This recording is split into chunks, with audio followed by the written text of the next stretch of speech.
Izveido lojālu klientu kopienu ar sociālo tīklu mārketingu.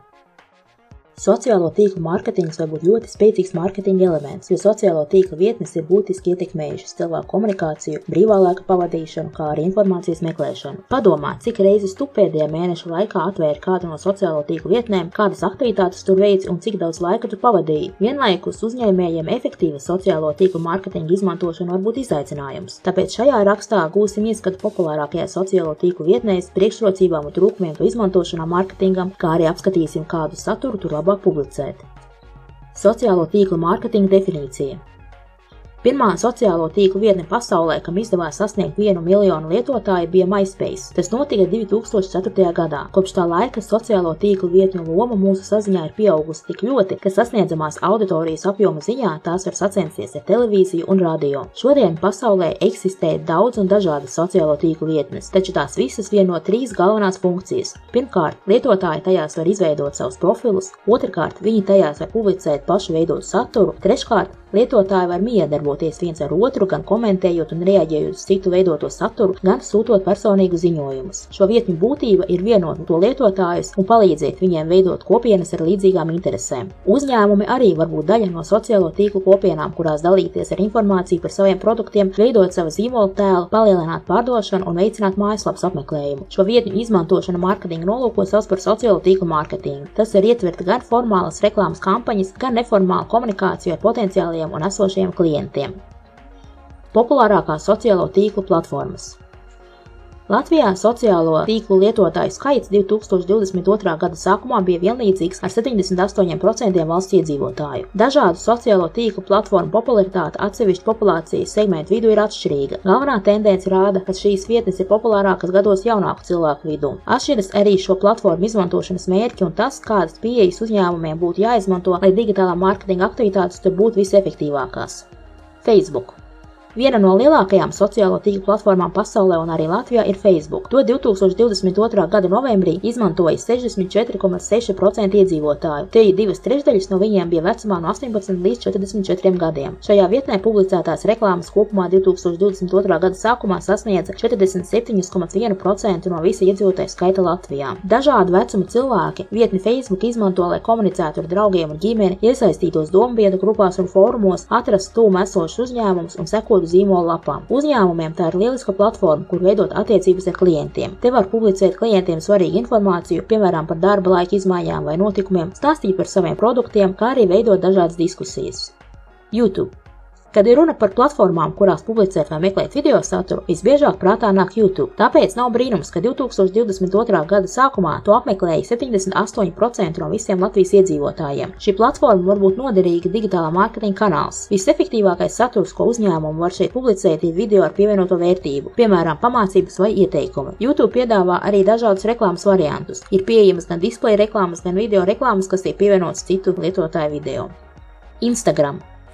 Arī platforma Instagram ir populāra Latvijas iedzīvotāju vidū. 2022. gada novembrī to izmantoja 36,2% Latvijas iedzīvotāju. Ir gan jāņem vērā, ka Instagram ir atļauts izmantot personām, kas sasniegušas 13 gadu vecumu. Līdz ar to šo platformu izmanto 42,5% Latvijas iedzīvotāju, kas ir vismaz 13 gadus veci. Vairāk kā 3/4 Instagram lietotāju Latvijā ir vecuma grupā no 18 līdz 44 gadiem. Instagram reklāmas 2022. gada sākumā kopumā ir sasniegušas 36,4% no visiem Latvijas iedzīvotājiem. Instagram ļauj tā lietotājiem publicēt daudzveidīgu saturu, tostarp ierakstus ar fotogrāfijām, stāstus, jeb story, kas ir redzami 24 stundas, tiešraides, rīlu video, jeb reels, kā arī garākus video. Lietotāji šajā platformā labprāt seko viedokļu līderiem un zīmoliem, ar kuriem ir kopīgas vērtības. Uzņēmumi Instagram var izmantot, lai stāstītu par savu zīmolu vērtībām un uzņēmumu kultūru, izmantot digitālā satura veidotāju, jeb influenceru mārketingu, dalītos ar citu lietotāju saturu un veicinātu iepirkšanos sociālajos tīklos. Twitter. Mikroblogošanas vietne Twitter 2022. gada sākumā izmantoja 10% Latvijas iedzīvotāju, kas ir vecāki par 13 gadiem. Arī šajā vietnē ir atļauts reģistrēties no 13 gadu vecuma. Reklāma šajā platformā kopumā sasniedz 8,6% Latvijas iedzīvotāju. Statistika par Twitter lietotājiem pasaulē rāda interesantu tendenci. Ir ievērojama atšķirība šīs platformas popularitātei starp vīriešiem un sievietēm. Tikai 27,3% lietotāju ir sievietes, bet 72,7% ir vīrieši. Visbiežāk Twitter lieto cilvēku vecumā no 25 25 līdz 34 gadiem, 38,5% no visiem Twitter lietotājiem pasaulē. Šo platformu lietotāji izmanto, lai dalītos ar viedokļiem, pārdomām, iesaistītos diskusijās. Cilvēki to izmanto, lai uzzinātu jaunumus, sekotu zīmoliem un saņemtu klientu servisu. Ja tavs uzņēmums ir šajā platformā, tad ir īpaši svarīgi būt aktīvam, kā arī reaģēt uz klientu atsauksmēm un atbildēt uz jautājumiem. Protams, te var publicēt arī reklāmas. Snapchat. Populārā sociālo tīklu vietne Snapchat ir sevišķi iecienīta gados jaunākās auditorijas vidū. Lietotāji to izmanto, lai sūtītu viens otram ziņojumus un interesants video, kas saņēmējiem ir pieejami ierobežotu laiku un pēc tam pazūd no viņa ierīces. Šajā platformā, līdzīgi kā Instagram, var arī publicēt stāstus, jeb stories, kas ir redzami 24 stundas. Snapchat atšķirībā no citām šeit aprakstītajām platformām nekoncentrējas uz attiecību veidošanu, bet ar to var sasniegt relatīvi plašu auditoriju. Snapchat izmantošana digitālā mārketinga ietvaros palīdz padarīt uzņēmumu cilvēcīgāku. Šajā platformā var izplatīt paziņojumus par jauniem produktiem, pakalpojumiem vai atlaidēm, kā arī publicēt interneta saites, kas palielina mājaslapas apmeklējumu. Platforma piedāvā arī reklāmas iespējas, lieliski piemērota mārketingam, kas vērsts uz noteiktu geogrāfisku apgabalu. LinkedIn. Sociālo tīklu vietne LinkedIn ir pazīstama kā vieta, kur veidot lietišķus kontaktus. To 2022. gada novembrī izmantoja 23,4% visu Latvijas iedzīvotāju, no kuriem gandrīz 2/3 bija vecumā no 25 līdz 34 gadiem. Arī šai vietnei ir vecuma ierobežojums. Tajā var reģistrēties no 18 gadu vecuma, kas nozīmē, ka 2022. gadā atļautajā vecuma grupā tur bija reģistrējušies 26,2% Latvijas iedzīvotāju. LinkedIn reklāmas kopumā sasniedz 21% no visiem Latvijas iedzīvotājiem. Uzņēmumi tā ir lieliska platforma, kur komunicēt savas vērtības, uzņēmumu kultūru, attīstīt zīmolu un dalīties ar industrijas jaunumiem. Te var arī tīkloties ar partneriem, klientiem un citiem uzņēmumiem. LinkedIn ir piemērota vietne biznesam komunikācijai, caur šo platformu var arī sasniegt potenciālus darbiniekus. Pinterest. Vietne Pinterest ir vizuāla platforma, kurā lietotāji dalās un meklē idejas un iedvesmu, piemēram, mājokļu iekārtošanai, dekorācijām, receptēm, rokdarbiem vai personīgiem stilam. Šī platforma nav izteikti populāra Latvijas lietotāju vidū, tomēr, ja tava produkta vērtība ir tā vizuālajā izskatā, vari apsvērt ideju publicēt saturu arī šeit. TikTok.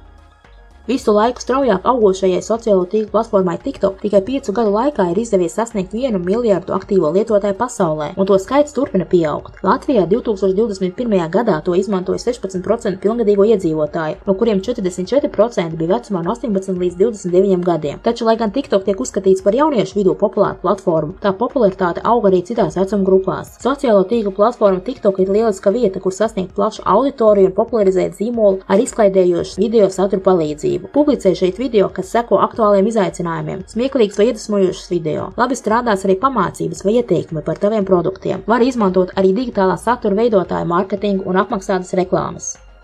Sociālo tīklu mārketinga priekšrocības. Sociālo tīklu mārketings ir radījis jaunus veidus, kā uzņēmumi var ietekmēt patērētāju uzvedību un izvēles. Tam ir vairākas priekšrocības salīdzinājumā ar citiem mārketinga komunikācijas veidiem. Aplūkosim dažas no lielākajām sociālo tīklu mārketinga priekšrocībām. Zemes izmaksas. Sociālo tīklu mārketingam ir ļoti zemas izmaksas, jo visās populārākajās sociālo tīklu vietnēs privātpersonas un arī uzņēmumi var reģistrēties bez maksas un publicēt bezmaksas saturu. Interesantāks un saistošāks saturs mudina vairāk cilvēku to dalīties, izplatot to arvien tālāk, ļaujot uzņēmumiem sasniegt vēl plašāku auditoriju. Nodrošina atgriezenisko saiti. Sociālo tīklu vietnes dod uzņēmumiem iespēju tieši miedarboties ar klientiem. Ja tradicionālais mārketings tipiski ietver vienvirzienu komunikāciju, tad sociālo tīklu mārketings ir divpusēja komunikācija ar auditoriju, kas ļauj saņemt arī atgriezenisko saiti. Uzņēmumi var vērot lietotāju iesaisti un reakcijas uz publicēto saturu, klausīties viņu sarunās un uzdot konkrētus jautājumus. Saņemtā atgriezeniskā saite ļauj novērtēt, cik vēstījums ir bijis veiksmīgs, kā arī ļauj izzināt klientu vēlmes, problēmas un vajadzības. Personīga komunikācija. Komunikācija sociālo tīklu vietnēs ļauj uzņēmumam kļūt cilvēciskam. Šīs platformas nodrošina miedarbību ar citiem lietotājiem. Uzņēmumi šeit var komunicēt savas vērtības, parādīt aizkulises, sniegt pamācības un ieteikumus, kā arī uzzināt klientu intereses. Tiekot personīgi iepazītam, uzņēmumam ir vieglāk iemantot klientu uzticību un lojalitāti. Precīzi lietotāju dati. Sociālo tīklu vietņu algoritmiem ir pieejami dati par lietotāju dzimumu, vecumu, aptuvenu atrašanās vietu, interesēm un cita informācija. Tas uzņēmumiem dod iespēju analizēt savu auditoriju un pielāgot tai publicējamo saturu. Tas arī ļauj daudz detalizētāk segmentēt auditoriju un mērķēt apmaksātu saturu precīzākiem auditorijas segmentiem. Klientu apkalpošana tiešsaistē. Daudzas sociālo tīklu vietnes piedāvā iespēju sūtīt personīgu ziņojumu citiem lietotājiem un arī uzņēmumu lapām. Liela daļa klientu labprāt izmanto šo iespēju, lai sazinātos ar uzņēmumiem. Tas nozīmē, ka daļēji sociālo tīklu vietnes ir ne tikai vieta, kur reklamēties, bet arī nodrošināt klientu apkalpošanu un konsultēšanu. Sociālo tīklu mārketinga ēnas puse. Te visām labajām lietām ir arī ēnas puses. Sociālo tīklu mārketings šajā ziņā nav izņēmums. Turpmākajās rindkopās iepazīsimies ar dažiem tā potenciāliem riskiem un trūkumiem. Laika patēriņš. Sociālo tīklu mārketings patērē daudz laika. Ir jāvelta laiks gan stratēģijas un komunikācijas plāna izveidei, gan satura izstrādei un publicēšanai, kā arī nepārtrauktai rezultātu analīzei un no tiem izrotošo korekciju veikšanai. Laiku paņem arī sekošana tendencēm, jo šajā vidē tās mainās ātri. Tikpat ātri mainās arī dažādas tehniskās nianses, kuras ir jāzina, lai algoritmi strādātu tavā labā. Tieša pārdošana nav efektīva. Tas nav noslēpums, ka cilvēkiem nepatīk reklāmas, lai gan tās šodien ir teju visur. Arī sociālo tīklu platformās cilvēkiem nepatiks, ja uzņēmumi viņiem uzbāzīsies ar reklāmām, kas mēģina kaut ko pārdot. Tieši tāpēc tiešā pārdošana sociālo tīklu platformās nebūs tik efektīva. Daudz lielāku efektu dos tas, ja uzņēmums tiks uzskatīts par daļu no kopienas. Tāpēc ir ieteicams publicēt oriģinālu un auditoriju interesējošu saturu, kas veicina auditorijas iesaisti. Var izplatīties neglaimojošs saturs. Ir grūti izdabāt visiem, tāpēc vienmēr būs kāds, kurš būs neapmierināts ar tavām precēm vai pakalpojumiem. Daļa šo cilvēku savu neapmierinātību var paust sociālo tīklu vietnēs, publicējot to gan tavu uzņēmumu lapā, gan savā profilā, atzīmējot jeb ietegojot uzņēmuma lapu. Ir arī cilvēki, kam vienkārši patīk internetā publicēt kaut ko negatīvu par kādu. Sociālo tīklu platformās šāds saturs var izplatīties ļoti ātri un iedragāt uzņēmuma reputāciju. Lai pasargātu savu reputāciju un iespēju robežās mazināt klientu neapmierinātību, ir ļoti ieteicams neignorēt negatīvus komentārus, bet atbildēt uz tiem un, ja iespējams, piedāvāt risinājumu klientu problēmai. Hakeru uzbrukumi.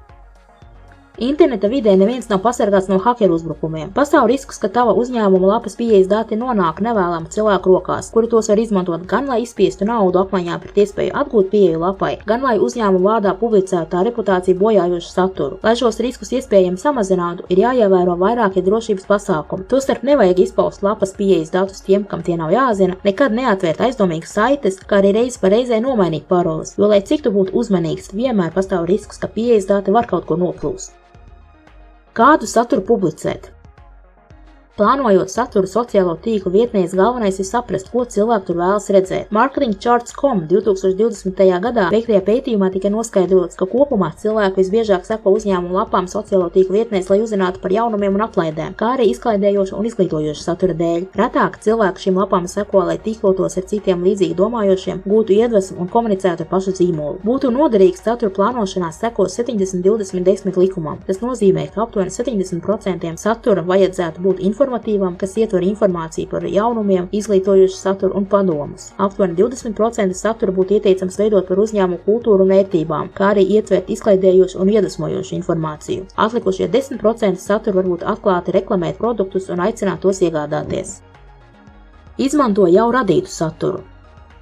Sociālo tīklu vietnēs vajadzētu publicēt autentisku un oriģinālu saturu, lai piesaistītu sekotājus un veidotu zīmolu tēlu, taču reizēm oriģinālam saturam vienkārši pietrūkst ideju. Lai izvairītos no klusuma savu uzņēmumu lapā, var piešķirt jaunu formu jau esošam saturam. Piemēram, tu vari izmantot kādu savu bloga rakstu, lai no tā izveidotu vairāku sociālo tīklu ierakstus, kur katrs ieraksts aplūko kādu atsevišķu aspektu, kas aprakstīts blogā. Tāpat tu vari izvilkt galvenos punktus no kāda video, kur esi kaut kur publicējis, un izveidot no tiem infografiku. Sociālo tīklu ierakstus var radīt arī no cita veida satura. Piemēram, tu vari pārpublicēt apmierinātu klientu atsauksmes. Vēl tu vari pārpublicēt ierakstus no vienas platformas uz citu. Piemēram, kādu Facebook vai Instagram tiešraides video var ievietot arī vietnē YouTube. Reizi pa reizei vari arī pārpublicēt citu autoru saturu. Tu vari dalīties ar citu lietotāju vai pat digitālā satura autoru ierakstiem. Vari arī pārpublicēt kādu uzticamu iestāžu veidotu saturu. Šo paņēmienu gan vajag pielietot ar mēru, un ir svarīgi izvairīties no plaģiātisma. Parūpējies, lai ir skaidri noprotams, ka tas nav tevis veidots saturs, bet gan aizlienās no citiem autoriem. Izvēlies piemērotāko satura formātu. Vairums sociālo tīklu vietņu piedāvā daudzveidīgus satura formātus, gan video, tostarp tiešraides un video podkastus, gan attēlus, tostarp infografikas un attēlu karuseļus, gan audio saturu, gan arī tikai tekstu. Ir gan svarīgi atcerēties, ka cilvēki atceras aptuveni 80% no redzētā, 20% no lasītā un 10% no dzirdētā. Tāpēc, veidojot saturu, uzsvaru vajadzētu likt uz vizuālo komunikāciju. Tā ietver gan attēlus, gan arī video. Tieši video ir sociālo tīklu lietotāju vidu visiemīļotākais satura formāts. Vienlaikus jāatzīst, ka video radīšana ir vislaikietilpīgākā. Lieliski, ja tev patīk video radīšanas process, vai arī tev ir kāds, kas var regulāri veidot video tavu uzņēmumu lapai. Tomēr, ja tev tādas iespējas nav, varbūt tieši video saturs ir tas, kuru tu vari aizņemties no citiem avotiem. Izmanto apmaksāta satura iespējas. Sociālo tīklu vietnes dod iespēju uzņēmumiem publicēt apmaksātu saturu jeb reklāmas. Visbiežāk šis saturs organiski iekļaujas starp citu lietotāju veidoto saturu un vizuāli no tā tikpat kā neatšķiras. Tas var tikt veidots visdažādākajos formātos, tostarp kā attēli, video, stāstiņu vai fotokaruseļi. Arī ar šo saturu lietotāji var miedarboties, tādējādi izplatot to vēl tālāk. Viena no lielākajām priekšrocībām šādām reklāmām ir izmaksu efektivitāte. To papildina iespēja precīzi segmentēt auditoriju, lai veiksmīgāk sasniegtu tieši tos cilvēkus, kurus interesē tavs piedāvājums. Rezultātā, ja viss ir izdarīts pareizi, proti, ja saturs ir pārdomāts un ir atlasīta pareiza auditorija, tad izmaksas par katru jauno klientu vai izdarīto pirkumu ir ievērojami zemākas nekā tradicionālā mārketinga gadījumā. Ieteikumi veiksmīgam sociālo tīklu mārketingam. Esam jau noskaidrojuši, ka sociālo tīklu mārketings sniedz plašas komunikācijas iespējas ar dažādiem auditorijas segmentiem. Lai sociālo tīklu mārketinga komunikācija būtu visefektīvākā un nestu uzņēmumam labumu, ir vēlams ņemt vērā vairākus ieteikumus. Iepazīsti savu auditoriju. Vislabākos rezultātus no sociālo tīklu mārketinga var iegūt tad, ja labi pazīst savu auditoriju. Ir jānoskaidro, kādu sociālo tīklu platformas tava auditorija izmanto un kādu saturu tur labprāt patērē. Auditorijas izpētes process ir nepārtraukts. Ir regulāri jāanalizē, kādu auditorijas segmentus tev izdod sasniegt un kāds saturs strādā vislabāk, uz kāda veida satura ir lielāka iesaiste. Veido zīmola identitāte. Jebkura mārketinga komunikācija prasa izveidot zīmola identitāti. Ir svarīgi nodefinēt savu zīmola mērķus un vērtības, kā arī saprast, kādu vēstījumu gribi nodot savai auditorijai un kādas sajūtas gribi viņos raisīt. Zīmola identitāte ietver arī komunikācijas toni. Katrai sociālo tīklu platformai ir pieņemts atšķirīgs formalitātes un izteiksmes veids. Tomēr uzņēmumam visās platformās vajadzētu saglabāt savu unikālo balsi un toni. Piemēram, ja esat izvēlējušies komunicēt draudzīgā, lietišķā vai humoristiskā tonī, tad tādu vajadzētu saglabāt visās platformās. Protams, arī pielāgojot platformas videi. Publicē saturu regulāri. Ir būtiski atcerēties par regulāru saturu publicēšanu, jo tikai tā var nodrošināt, ka sociālo tīklu platformas palīdz popularizēt uzņēmumu un veidot lojālu klientu loku. Turklāt saturam pārsvarā ir jābūt nevis tavu uzņēmumu reklamējošam, bet tādam, kas sniedz pievienoto vērtību. Ir ieteicams sekot satura tendencēm un rūpēties, lai profilos norādītā informācija būtu precīza un aktuāla. Atceries par komunikācijas stratēģiju. Viens no svarīgākajiem mārketinga komunikācijas elementiem ir stratēģija. Sociālo tīklu mārketings nav izņēmums. Komunikācijas stratēģija palīdz uzturēt vienotu toni un regulāru kvalitatīvu satura publicēšanu. Būtībā stratēģija ietver visu iepriekš minēto - auditorijas iepazīšanu, savu sociālo tīklu vietu izvēli, piemērotāko satura formātu izvēli, tēmu atlasi, satura plānošanu un publicēšanu, rezultātu analīzi un uz tiem balstītu izmaiņu ieviešanu komunikācijas stratēģijā. Nobeigums.